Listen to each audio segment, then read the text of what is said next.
Budget দিয়ে আসলে কোরবানি হয় না, কোরবানি হচ্ছে আল্লাহর নামে। শালা বাটপার না, কয় 30 লাখ টাকা দিয়া কুরবানি দিব, আইছে মাংস টোকাইতে।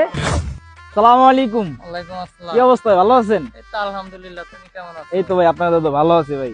তো গরু কিনছেন নাকি? না, এখনো কিনি নাই, তবে দেখতেছি। ও আচ্ছা আচ্ছা আচ্ছা, বাজেট কিরকম ভাই? আসলে বাজেট দিয়ে তো কুরবানি হয় না, পছন্দ হইলে 10 লাখ টাকা লাগলে 10 লাখ টাকা দিয়ে কুরবানি দিব।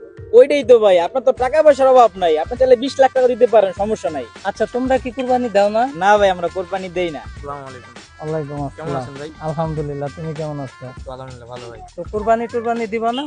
না ভাই, এবার কুরবানি দেওয়ার নিয়ত নাই ভাই। ভাই ওই যে সূর্য আইতাছে দি। আসসালামু আলাইকুম। আপনি দিতেছেন সবাই যাবে? হ্যাঁ, ছোট ভাই ব্রাদার। আপনি ভালো আছেন? আলহামদুলিল্লাহ বন্ধু, ভালো আছে। এই তো ভালোই আছে নাকি? এই তো আছে আপনাদের। সবাই একটু খাওয়া দাওয়া বেশি বেশি করে দিলে সবাই। মানুষ